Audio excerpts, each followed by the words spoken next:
अब अगली संधि है गुण सवर संधि। गुण सवर संधि, गुण सवर संधि।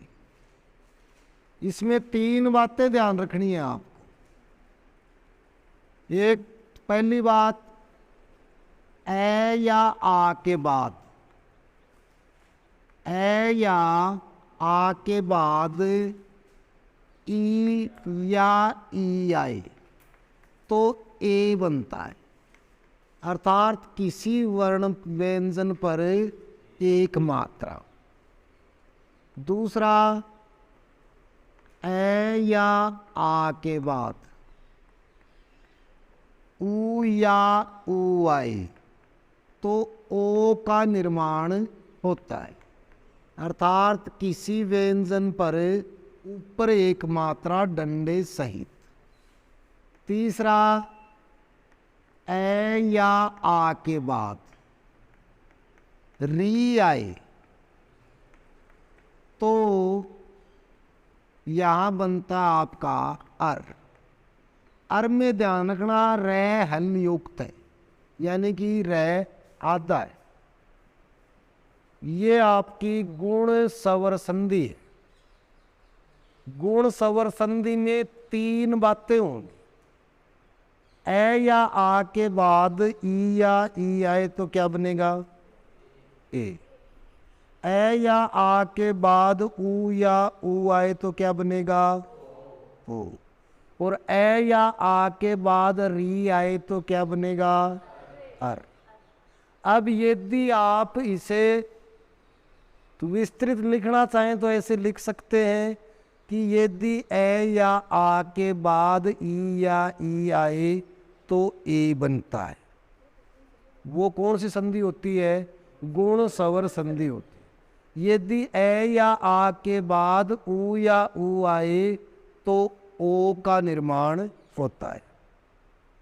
अब आपको परीक्षा में संधि युक्त शब्द मिलेगा। जैसे मान लो एक शब्द है, यही से शुरुआत करते हैं किसी भी, हाँ हमारे चाहे घरों में कोई भी कार्यक्रम हो, शुरुआत किससे होती है? हाँ इसी से होती है। तो हम भी इसी से गुण संधि की शुरुआत कर देते हैं। अब आपको कैसे पता चले कि इसमें गुण संधि है या नहीं? तो इसकी एकमात्र पहचान है कि ऊपर एक मात्रा होगी। चाहे ओ की मात्रा है तो भी ऊपर एक ही रहेगी, और ए की मात्रा है तो भी ऊपर एक ही रहेगी।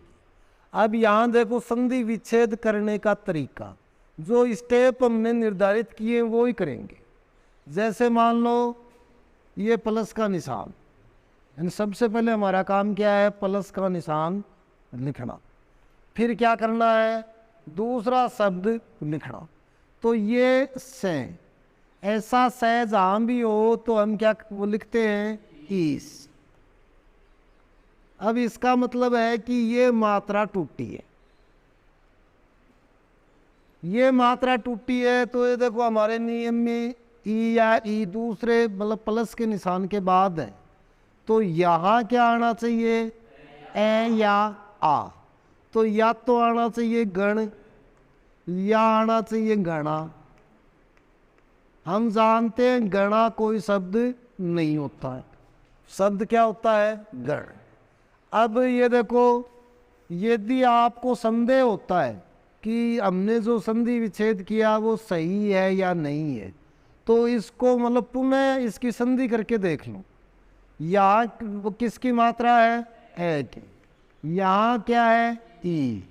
क्या बनेगा? ए। मतलब एक मात्रा ऊपर।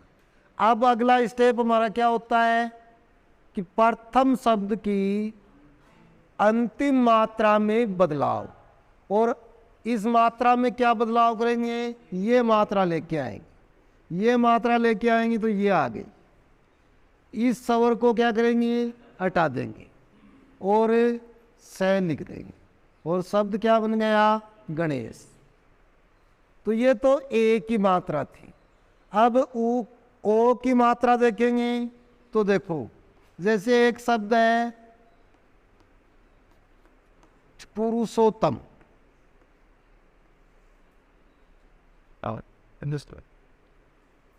अब आपको दीर्घ संधि में ये बता दिए कुछ शब्दों की पहचान कि यदि किसी शब्द की अंतिम स्थिति ये हो तो दूसरा शब्द ये लिखा जाएगा, वो आपको वो हर संधि में काम आएगा। इसलिए सबसे पहले क्या करेंगे, प्लस का निशान, फिर क्या करेंगे, देखो ये स्थिति है तो क्या लिख देंगे, उत्तम। यह आपको बताया हुआ है कि किसी भी शब्द के अंत में हाँ और ये हो तो हमेशा क्या लिखा जाएगा, उत्तर। यदि किसी शब्द के अंत में ये हो तो हमेशा क्या लिखा जाएगा, उत्तर। यदि किसी शब्द के अंत में ये हो तो हमेशा क्या लिखा जाएगा, इतर। ये आपको बताया हुआ है कि ये तीनों स्थिति आपको ध्यान रखनी। अब हमने उत्तम लिख दिया तो यहाँ किसकी मात्रा देखो, ओ की मात्रा।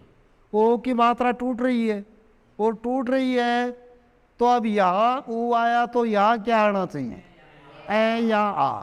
तो दो शब्द बनते हैं हमारे पास, एक तो पुरुष और एक आ की मात्रा वाला। तो हम जानते हैं कि पुरुष शब्द है वो सही होता है, तो हमारा संधि विच्छेद क्या हो जाएगा, पुरुष प्लस उत्तम। अर का देखेंगे तो आपको ज्यादा इसमें ये ज्यादा उलझने की जरूरत नहीं है। इसमें तीन आप ध्यान रखेंगे, एक शब्द है ऋषि, एक है ऋतु, एक है ऋत और एक है ऋण। बस ये शब्द आप ध्यान रखेंगे। यदि ऋषि में देखो गुण होते हैं इसीलिए तो ऋषि कहा जाता है, तो जहां भी ऋषि वाला होगा उसमें कौन सी संधि होगी, गुण स्वर संधि होगी। ऋतु, ऋत और ऋण, ये आपको ध्यान रखना है। यदि ये प्लस के निशान के इधर आए बाद, यानी प्लस के निशान के बाद में हो तो आपको ये ध्यान रखना है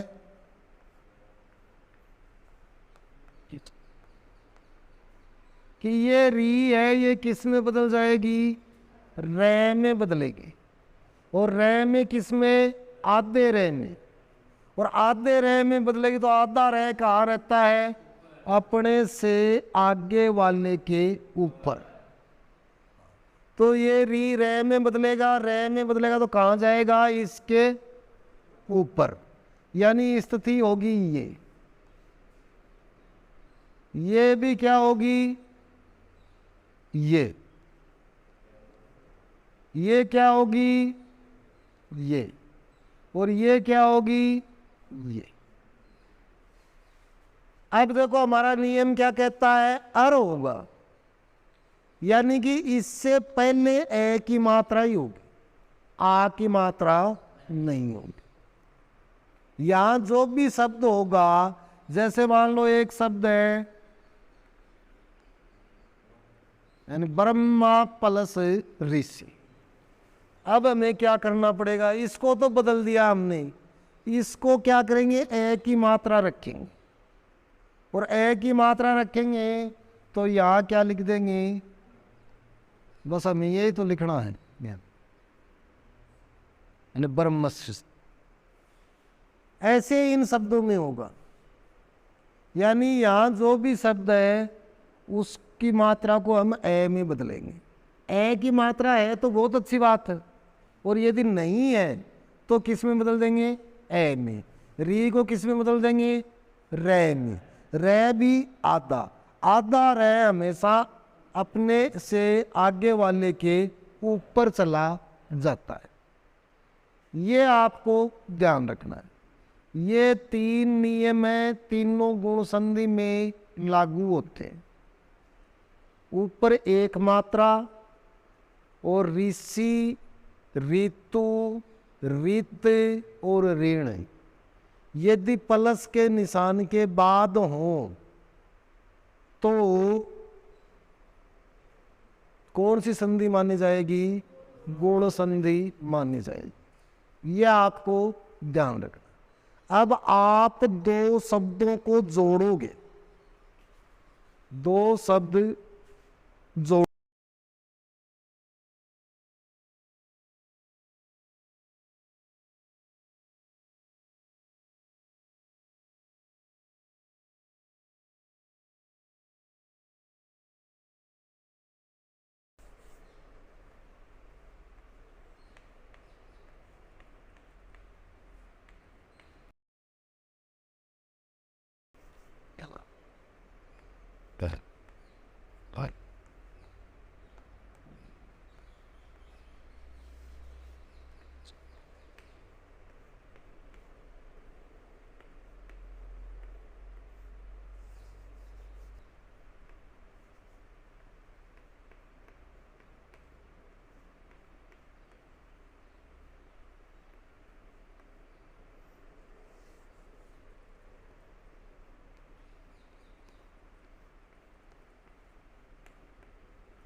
आपको ये नियम ध्यान में रखते हुए इन शब्दों को जोड़ना है, यानी संधि करनी है।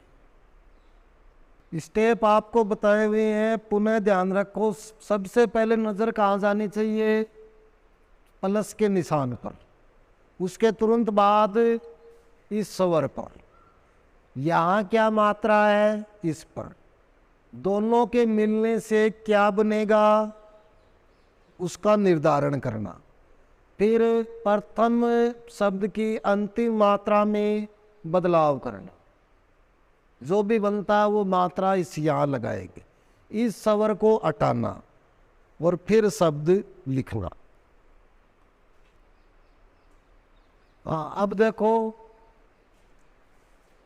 सबसे पहले प्लस का निशान, फिर यहाँ क्या आया है? ई। यहाँ क्या आया है? आ। क्या बनेगा? ए का मतलब ऊपर एक मात्रा। फिर दूसरा स्टेप क्या होगा? इसकी मात्रा को बदलेंगे। बदलेंगे तो कौन सी मात्रा लगाएंगे? जो यहाँ आई है ये लगा दें। अब इस ई को क्या करेंगे? हटा देंगे और जो बचा हुआ है वो जो का त्यों लिख देंगे और हमारा शब्द क्या बन गया? महेंद्र। कोई दिक्कत किसी के? अगला यहां देखो, आ, यहां ई, क्या बनेगा? ए, अर्थात एक मात्रा किसी व्यंजन का। बदलाव कहाँ करेंगे? प्रथम शब्द के अंतिम मात्रा में। आ की मात्रा को किस में बदल देंगे? ए में। इसको क्या करेंगे? हटा देंगे और जो बचा हुआ वो लिख देंगे और शब्द क्या बन गया? महेश। ऐसे ही यहाँ देखो, यहाँ क्या है? ई। यहाँ किसकी मात्रा है? एक। दोनों मिलकर क्या बनेंगे?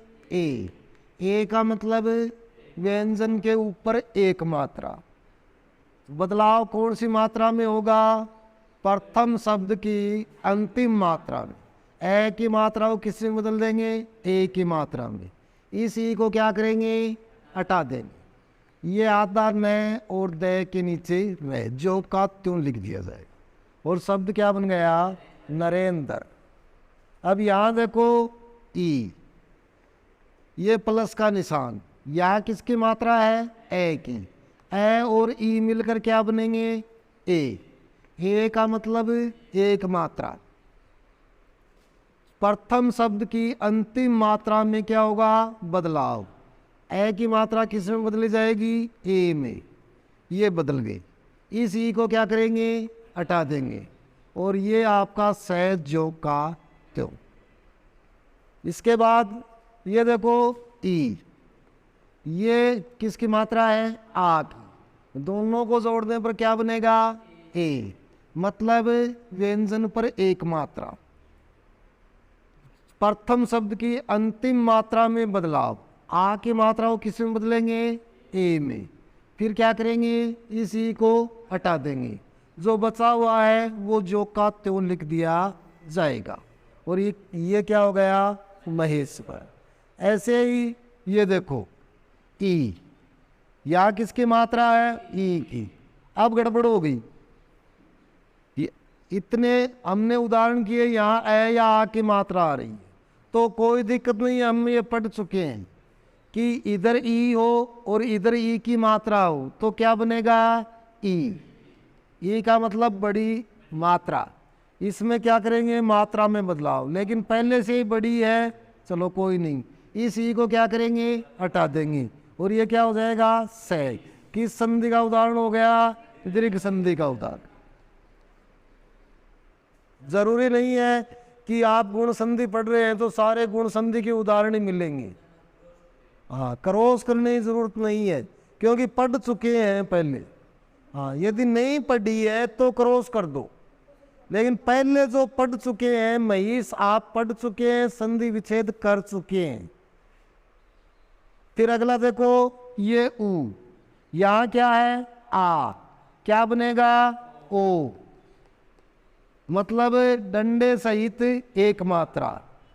प्रथम जो शब्द है उसके अंतिम मात्रा में क्या कर देंगे, बदलाव। आ की मात्रा को किस में बदल देंगे, ओ में। ये ओ की मात्रा, ऊ को क्या करेंगे, हटा देंगे, द और ये है जो का त्यों लिख देंगे, और शब्द क्या हो गया, तो महोदय। अब देखो अगला आ, फिर प्लस का निशान, यहां किसकी मात्रा है, आ की, तो ओ नहीं बनेगा। आ के बाद आ आए तो क्या बनेगा, आ बनेगा। तो यहां देखो प्रथम शब्द की अंतिम मात्रा क्या करेंगे, आ की, पहले से ही है, कोई दिक्कत नहीं। आ को क्या करेंगे, हटा देंगे, स और ये लिख देंगे, और शब्द क्या हो गया, महाशय। ये था शब्दों का जोड़ना। किसी ने गलती तो नहीं कर दी है। अब आप 5 शब्दों को तोड़ोगे, जोड़ना सीख गए कि कैसे जोड़े जाएंगे। अब आप 5 शब्दों को तोड़ोगे, आपको जो बताया गया है वो ध्यान रखना है।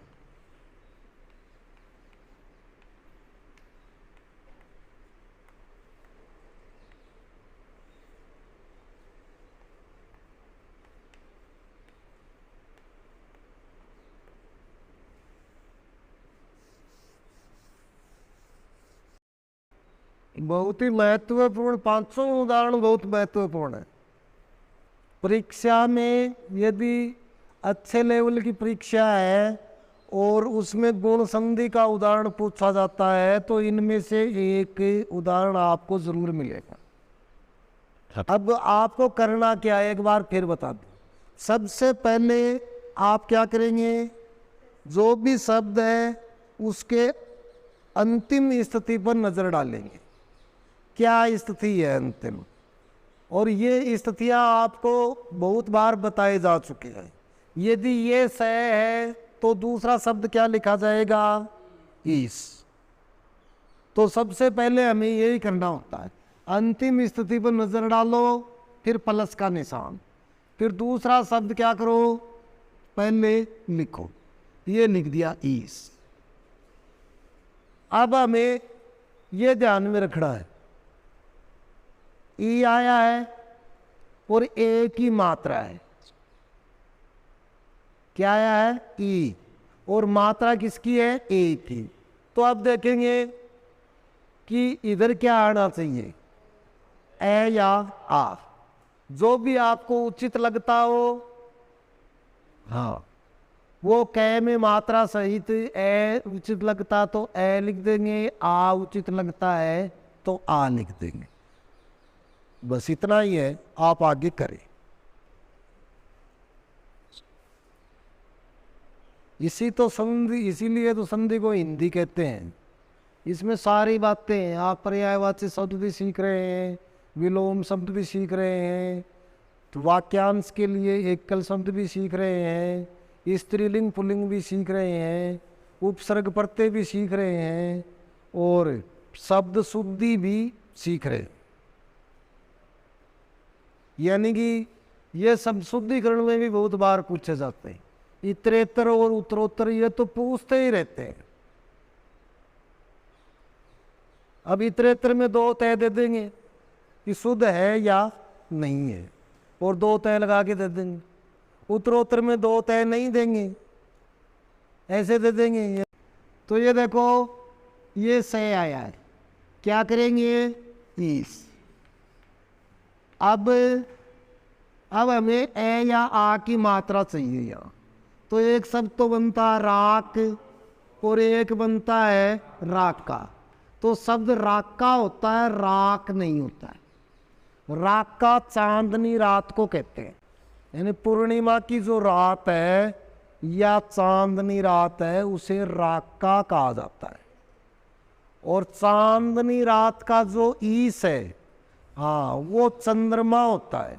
तो राकेश चंद्रमा का पर्यायवाची शब्द है। राकेश किसे कहते हैं? चंद्रमा को।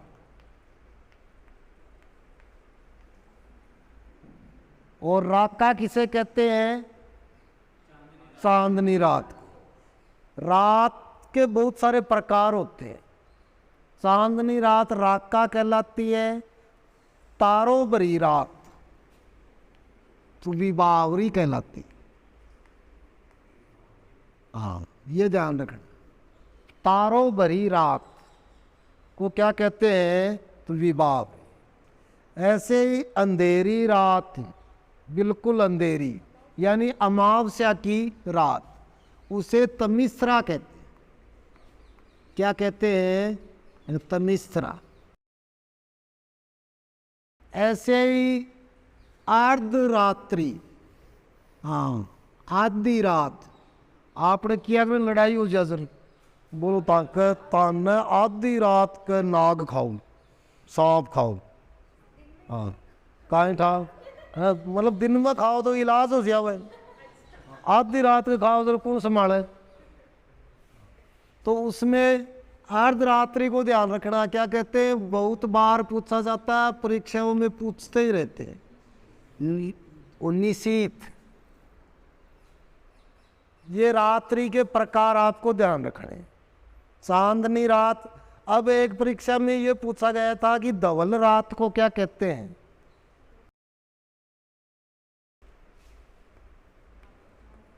धवल रात्रि। तो धवल का उज्ज्वल या सफेद या चांदनी से ही अर्थ लिया जाता, तो कोई दिक्कत ही नहीं। राका कहते हैं चांदनी को, तो इसे भी क्या कहेंगे? राका। तो ये आपको रातों के प्रकार ध्यान रखने हैं। राका का अर्थ, राका, हाँ, और कारा, इसको बदलूंगा, का पहले और रा बाद में। कारा का अर्थ होता है कैदी। क्या होता है? कैदी। अब ये नहीं है कि कल आपको क्या बताया था उसको आप भूल जाओ, वो स्थिति यहाँ नहीं है। इसके बाद है, देखो इसमें भी कोई दिक्कत नहीं। शब्द कैसा भी हो, आपको पता है या नहीं पता है क्या अर्थ होता, उससे कोई लेना देना नहीं है। आप तो स्टेप से चलो। ये स आया है, क्या लिखेंगे? इस। मात्रा किसकी है? एक है। तो यहाँ ई आ गया तो क्या आएगा? और इसको वो कै में मात्रा होगी, तो या तो होगा गुड़ाक या होगा गुड़ाका। सही कौन सा है? गुड़ाका। गुड़ाका कहते हैं नींद को। किसे कहते हैं? नींद को। और नींद का भगवान, यानी जिसने नींद पर विजय प्राप्त कर ली हो। हाँ, और वो कौन है? अर्जुन। ना, जिसने नींद को जीत लिया हो, जिसने नींद पर अपना नियंत्रण स्थापित कर लिया हो, जिसने नींद पर अपनी विजय प्राप्त कर ली हो, हाँ, वो कौन होता है? गूढ़ाकेश। और गूढ़ाकेश किसका पर्यायवाची शब्द है? अर्जुन को। अर्जुन ने नींद पर विजय प्राप्त कर ली थी, इसलिए इन्हें क्या कहा जाता है? गूढ़ाकेश। तो इसके बाद है हर्षिकेश। इसे हम ऋषिकेश कहते हैं, और ये अशुद्धि में बहुत पूछा जाता है, तो ये ध्यान रखेंगे। है में किसकी मात्रा है? री की मात्रा है। से में मात्रा क्या है? बड़ी है। ये इतना ही ध्यान रखेंगे। हाँ, तो इसमें देखो ये सहरा, आपको कोई दिक्कत नहीं। आपको जो शब्द बताए हैं, आवेश, आदेश, परदेश, संदेश, विदेश, उपदेश, इनको छोड़कर जहां भी अंत में सह दिख जाए, आप तो टूट पड़ो। जी हाँ, काजू कतली दिख गया मांग। जी हाँ, काजू कतली पर टूटो ओके। हाँ, वैसे ही। हाँ, ये आप ये ध्यान रखो कि ये सह नहीं, ये तो संधि विच्छेद में क्या है? काजू कतली है। बस टूट पड़ो। कुछ 4-5 मिठाइयाँ ही हैं, यदि आप वो 4-5 मिठाई पहचान गए तो ये मान लो संधि में आपका प्रश्न गलत नहीं होगा। मक्खन बड़ा भी आएगा, ऐसी बात नहीं है। तो देखो भाई, काजू कतली है, तो ये सह दिखा, यहाँ हमने क्या लिखा? ईस। अब देखो एक ही मात्रा है, एक ही मात्रा है, तो हमें यहाँ किसकी मात्रा लानी होगी? ए या आ की। ए या आ की लाएंगे तो ये देखो, या तो हर्षिक या फिर हर्षिका। हर्षिका शब्द होता नहीं है, हर्षिक इंद्रियों को कहते हैं। हाँ, और ईश है, वो ईश्वर है जिसने इंद्रियों पर अपना नियंत्रण स्थापित कर लिया हो, वो हर्षिकेश कहलाता है। विष्णु या कृष्ण का पर्यायवाची शब्द। विष्णु को भी कहते हैं और कृष्ण को भी कहते हैं, दोनों ही ध्यान रखना। हर्षिक का अर्थ होता है इंद्रियां, और ईश का अर्थ है स्वामी, भगवान या ईश्वर। ये आपको बताया हुआ है। तय और रह हो तो दूसरा शब्द क्या लिखा जाएगा?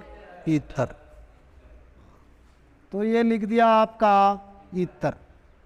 फिर देखो यहाँ किसकी मात्रा है? ए की मात्रा। ए की मात्रा है तो क्या लेके आएंगे? ए या आ की मात्रा। तो इतरा होता नहीं है, यहाँ इतर लिखा है, तो यहाँ भी क्या लिखा जाएगा? इतर। इतर प्लस इतर। इतर का अर्थ क्या होता है? के अलावा। इतर का अर्थ होता है के अलावा।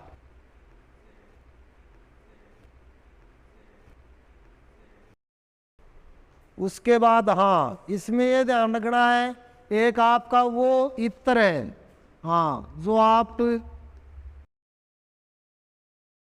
बिना नहाया ही लगाओ, और मतलब नहायोड़ा किसी फीलिंग आ जा, यानी फीलिंग का मतलब है महसूस करो अपने आप को कि मैं नहा लिया हूँ, तो वो ये इत्र है।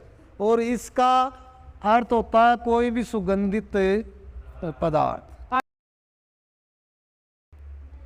सुगंधित पदार्थ। तो ये आपको ध्यान रखना है। इत्र और इत्र दोनों में कई बार एक साथ पूछ भी लिया जाता है। तो इत्र यानी के अलावा और इत्र यानी सुगंधित पदार्थ। इसके बाद है उत्तरोत्तर। तो ये आपको बताया हुआ दो तय आ जाए तो क्या करना है? हाँ, तो प्लस का निशान, शब्द क्या लिखेंगे? उत्तर। और फिर यहाँ भी देखो ओ की मात्रा आ गई तो यहाँ ए या आ चाहिए, तो क्या आ जाएगा? उत्तर। तो यह हो जाएगा आपका उत्तर प्लस उत्तर। यहाँ तक ठीक है? सही हो रहे हैं? तो 5 शब्द और लिखो। अब ये नियम हटा देता हूँ क्योंकि ये याद तो हो ही गया आपको, अब इसकी ज़रूरत नहीं है।